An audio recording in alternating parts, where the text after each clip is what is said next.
had to fill up the water tanks to make sure we had reserves, tie the boat off. You know, I did all these different things I had no idea about. So it was really a lot of fun. I'm going to show you guys some videos, and then I'm just going to open up to some general questions because I think it will be better to tell the story.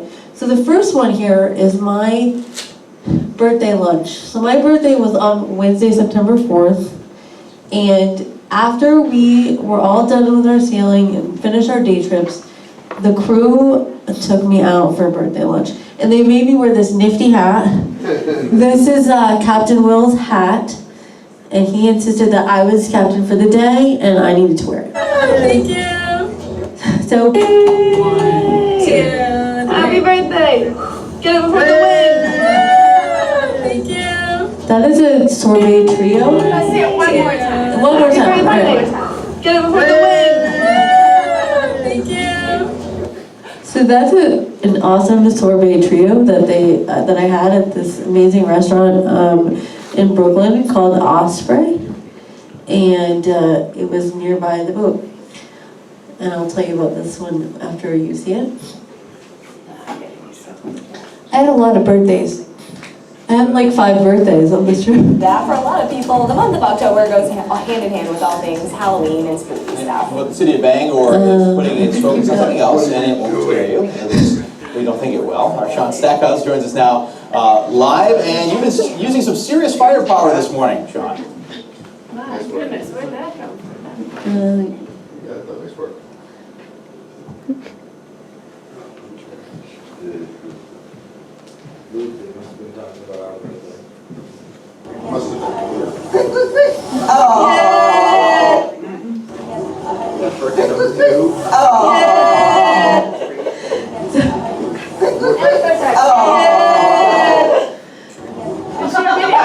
Make it work, right?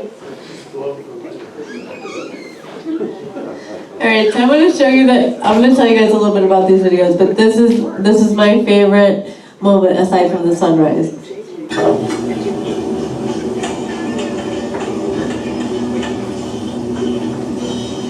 New York City.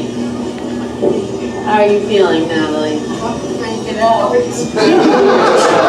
Coming into New York in the fog. I was most definitely freaking out. At this point, I am manually driving the boat. It is raining. City. How are you feeling, Natalie? Freak it out. Coming into New York in the fog. It was raining, it was foggy, it was cold, and visibility was interesting. This is a panoramic video of the sunrise.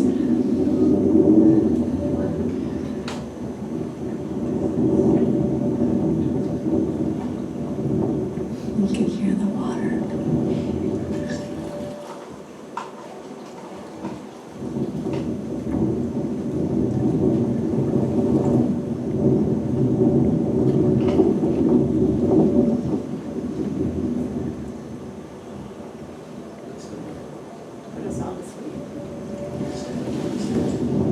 It's a great meditation.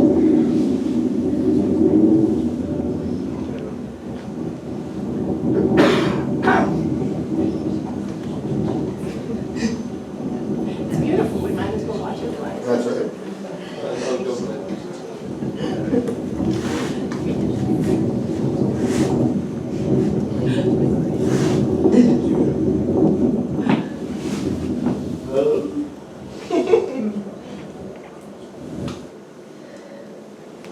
So the first night, so some of the requirements for being a guest crew member are that you have to be independent and able to assist in some fashion. So you have to help clean, typically cook and or clean. I made a salad because I don't cook. Ask Cedar, he'll tell you.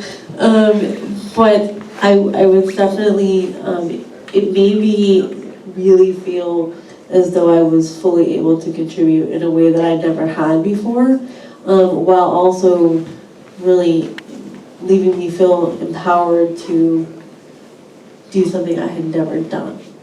But it was my first time. I mean, I spent the night at sea, and I had never done anything more than like a 2 or 3 hour day sail, which is also a requirement. You have to have had at least a successful day sail before you can even attempt to go on an overnight trip, because they just have to know how you will handle the time at sea, and in case you find out you get seasick or something, which I also wasn't sure about.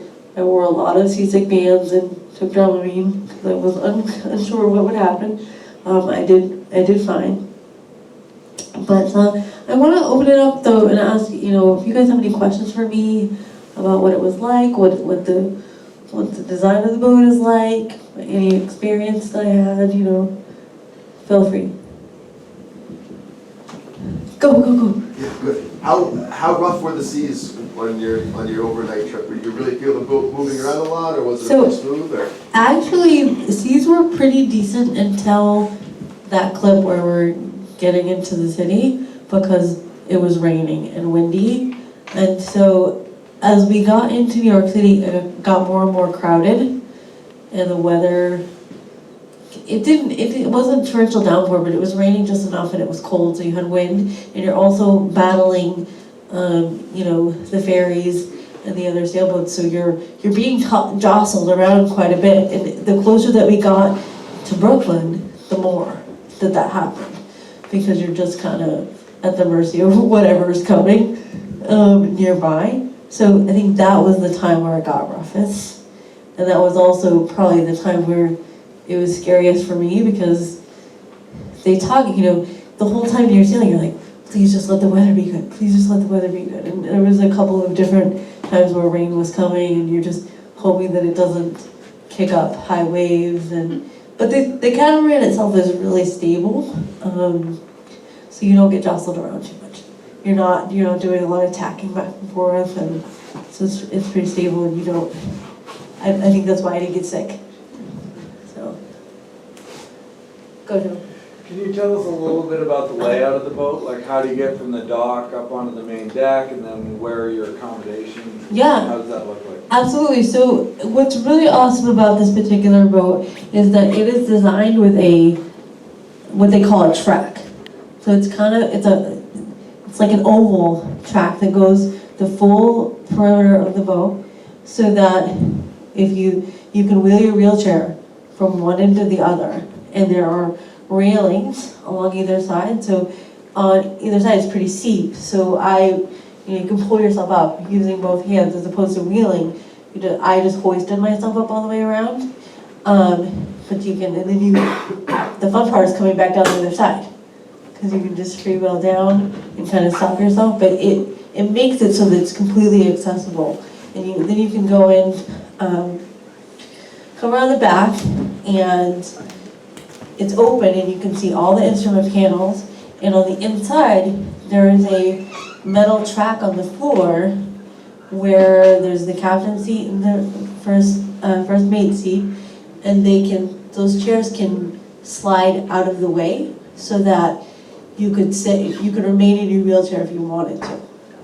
So you have to lift the wheels over them, but it still gives you the ability to remain in your chair if need be. The accommodations were amazing in that on either side of the boat there are 2 bunks.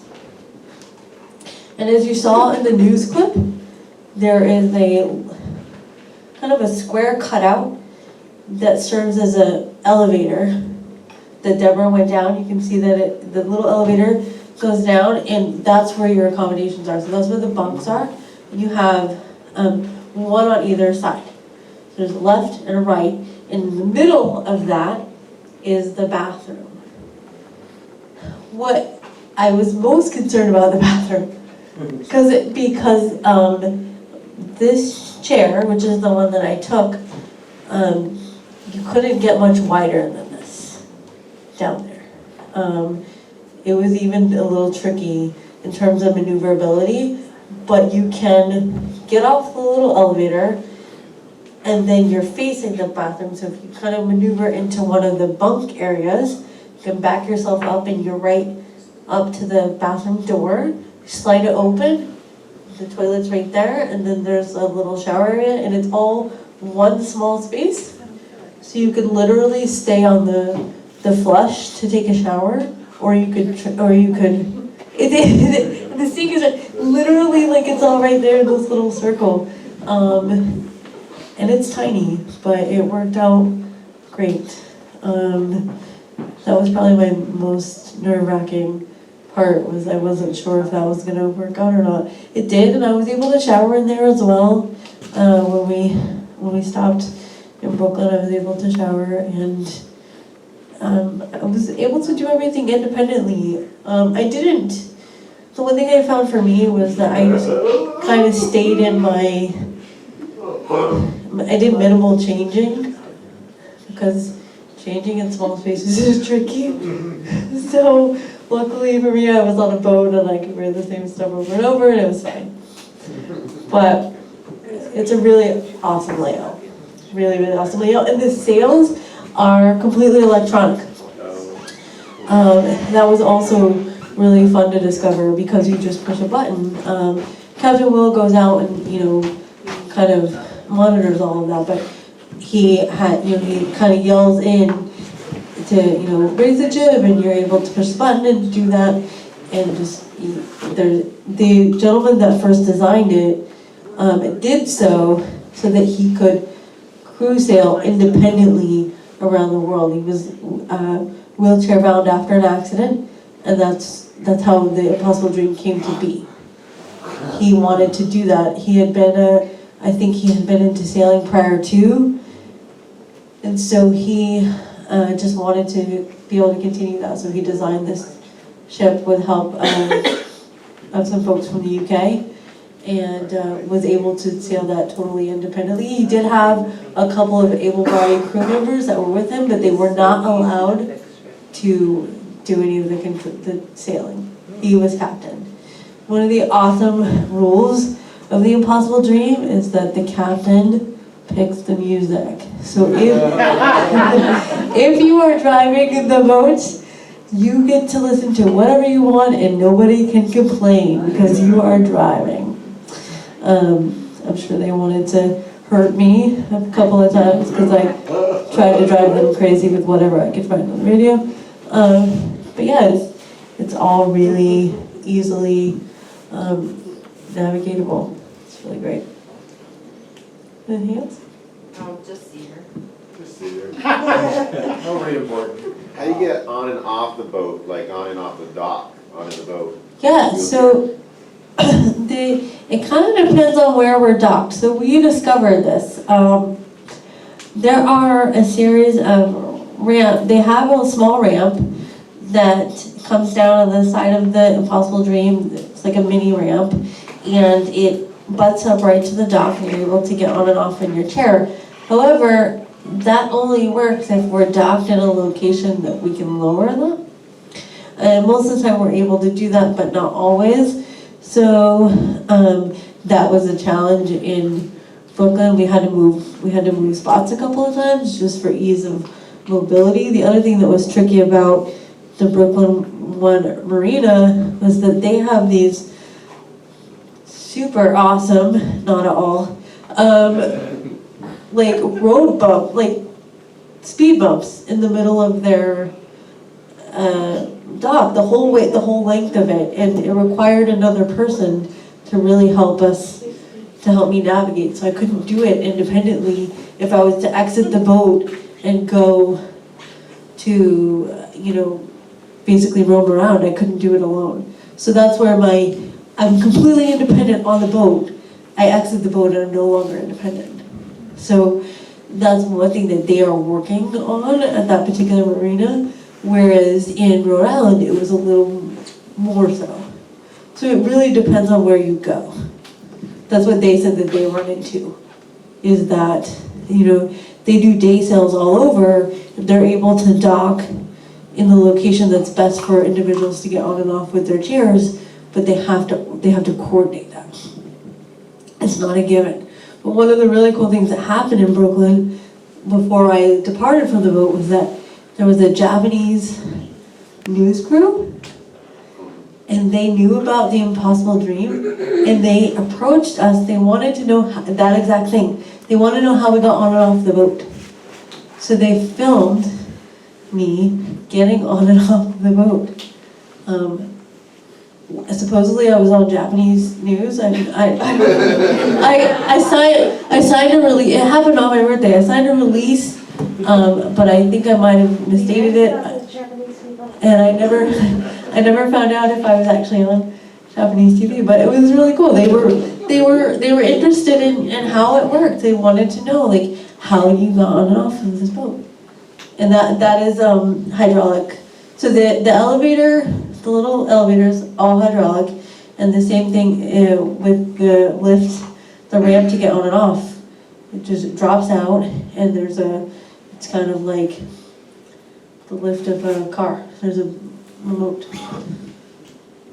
So, go ahead. Where's your next big sailing adventure? Wherever they will let me go. I'll drag you. Wherever they will let me go. I really want to try to go with them on like a 2 or 3 day trip. They travel from Miami to Portland. So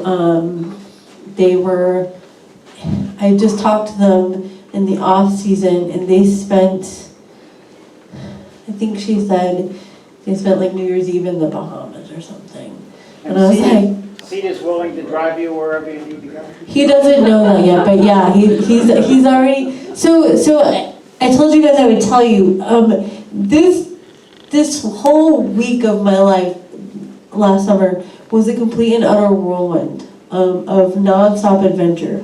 So not only do I get this bright idea that I'm going to sail from Rhode Island to New York City, I had already signed up to bike to cycle in Acadia right after. So I get back from New York City, and the very next day, Cedar drives to Bar Harbor, and I bike for 2 days in Acadia. Because why not? So then I get home. I'm home for about a week or so, and on September 13th, he proposes.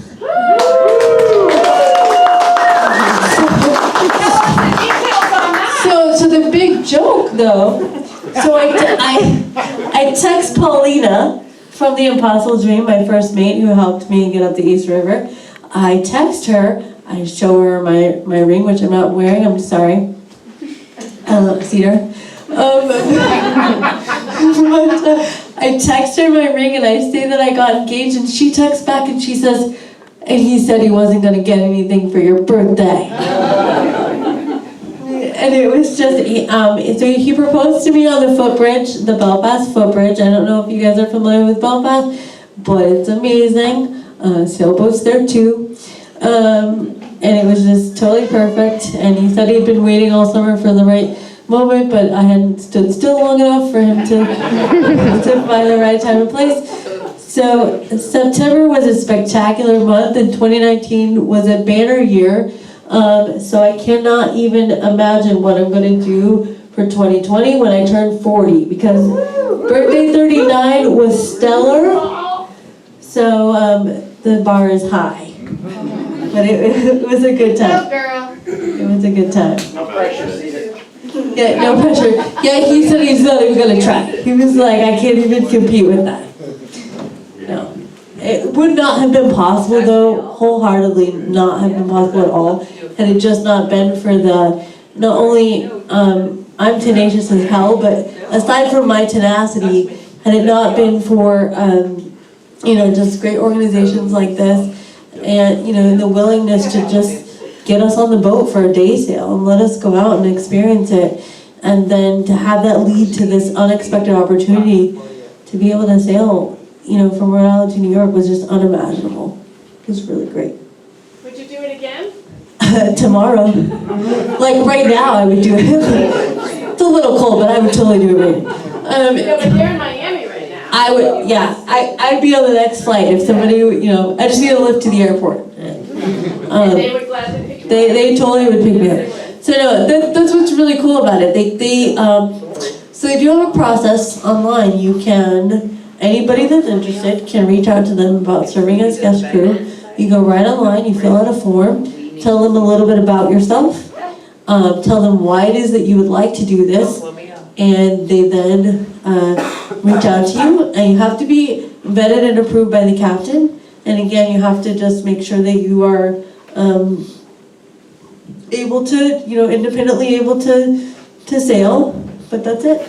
There's no other major requirements. And for those folks that can't, there's tons of day sail opportunities for friends and family, just so that folks can get an opportunity to sail the boat, wear the awesome captain's hat, and take charge for the day. Thank you guys for your time so much. Thank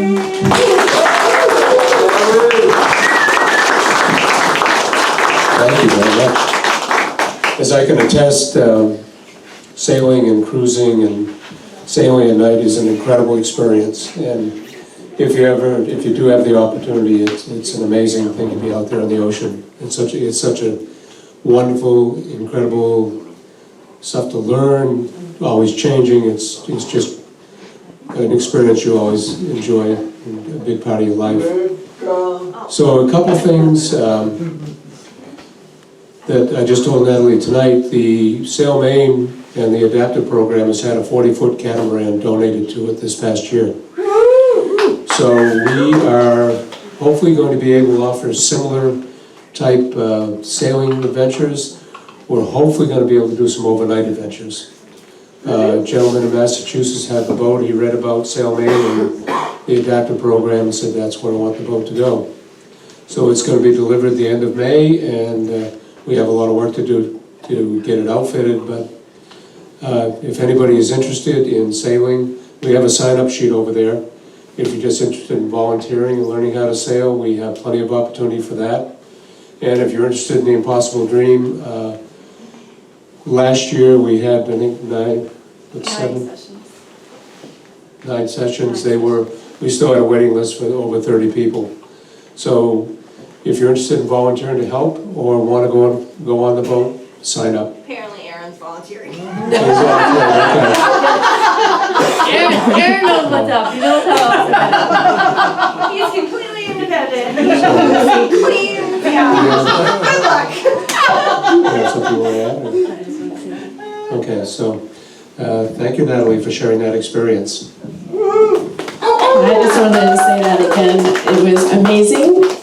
There were no nerves shown at all tonight. You're a liar. No. You were awesome. So thank you so much. And on behalf of the Adaptive Outdoor Education Center, we all happen to be here tonight. Kayla's in the back. I think a lot of you know Kayla.